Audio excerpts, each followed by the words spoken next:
In this video, we're building a maximum effort twin turbo V8 in the new drifting title, DRIFT21. They just released a new update for this game, which brings a brand new chassis from BMW, a V8 power plant, and updated drift handling and physics. You can bet that I'm excited to try all three of those out. But in today's video, we're gonna start out with a bare engine block and go through with all the best parts in the game, forged internals, and build up a V8 motor. Then we're going to slap twin turbos onto it and see how much horsepower it can make. What do you guys think? I'm hoping for 1,000 horsepower or more. Do you think we can do it? Stay tuned and we'll find out. As you can see, I have some real life experience working with V8 power plants. This is the motor that currently powers my personal drift car, the Kame Trick 240SX, and I've actually got to do some work on it. So in today's video, I'm gonna get myself pumped so that I can rip into this bad boy and fix what I broke the last time that I was out drifting it. And with that said, let's get into it. This is a ground up build, so we're going to start by grabbing an engine block. We're going to place it on our lift. Next up, we're going to rotate the engine so that we can work on the bottom side. And we need a crankshaft. We're going to go with a forged one. Get that installed. Next up, our pistons can come in.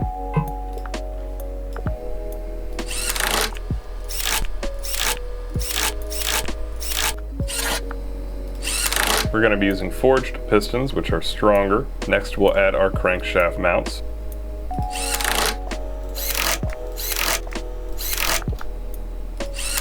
Then for the back of the block is the crankshaft cover. This is actually got a rubber seal, which is the rear main seal, and on my car is currently what's broken. I'll be pulling that apart to fix soon. And we can go on to the flywheel. We're going to be using all the best parts for this build. And our clutch. Finally, a pressure plate.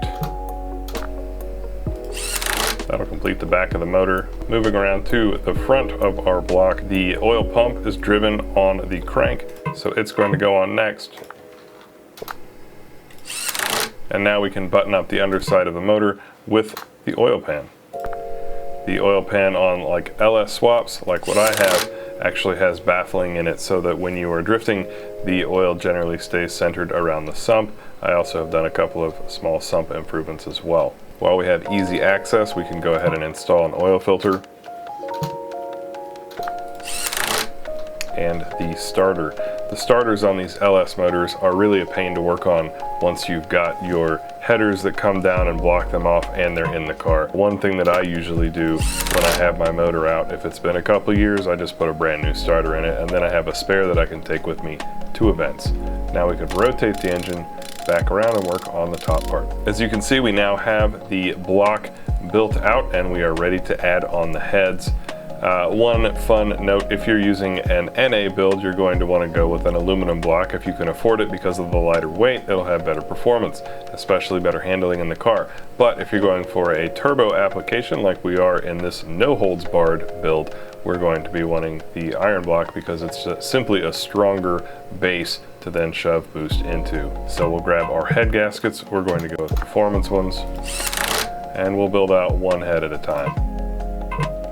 We'll go with a forged head. This will be aluminum. And it's just come to my attention that the V8, which we are building, is actually got dual overhead cams.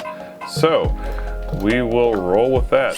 I'm not sure what engine this is inspired by, but I definitely have a single overhead cam in my car. With our camshafts in, we're going to need bearing caps, so we will put all of those in.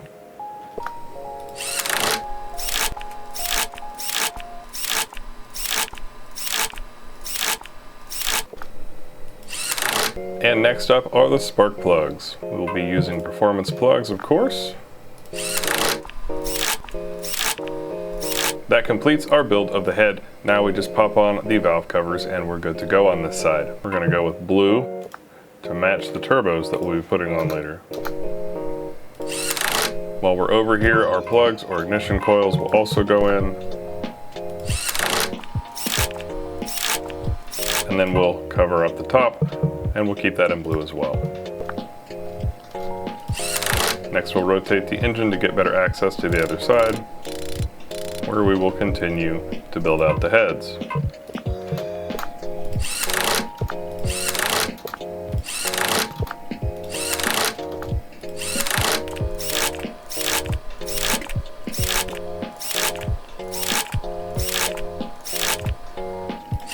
Spark plugs are next.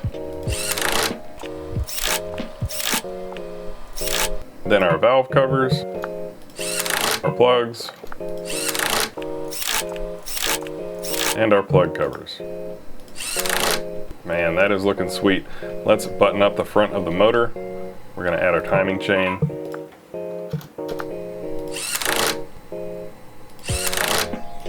And then our front cover.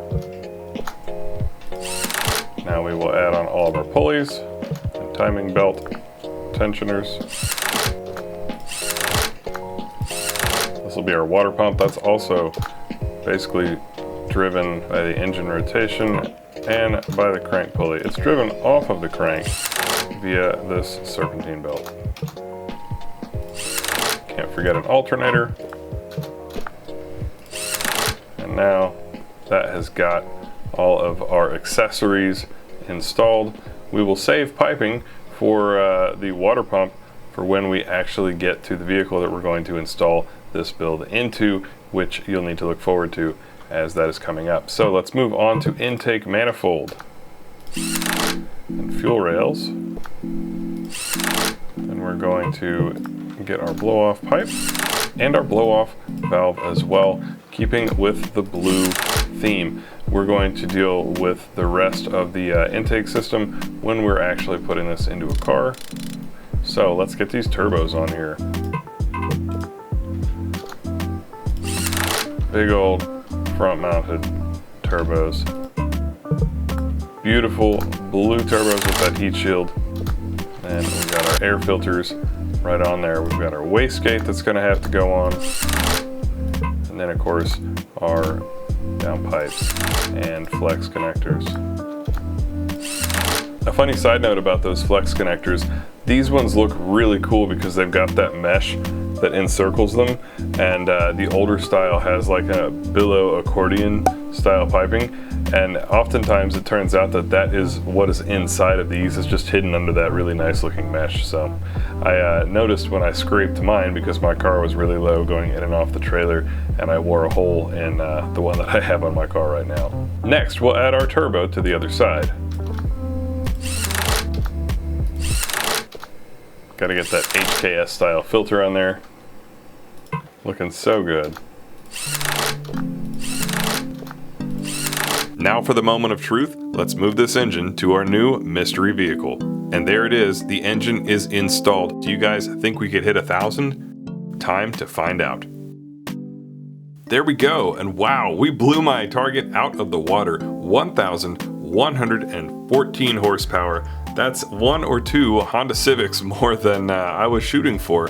Building motors and tuning cars is one of the really unique points of DRIFT21, and I really enjoy it. In the next video, we're going to take this monster build, put it into a car, full tune the car's steering angle and suspension, and then go send it at Ebisu, so look forward to that. Meanwhile, if you want to learn more about drifting in simulator or in real life, check out these videos on the side. They will help you get started. And as always, don't forget to like and subscribe. Have a good night, guys. Peace.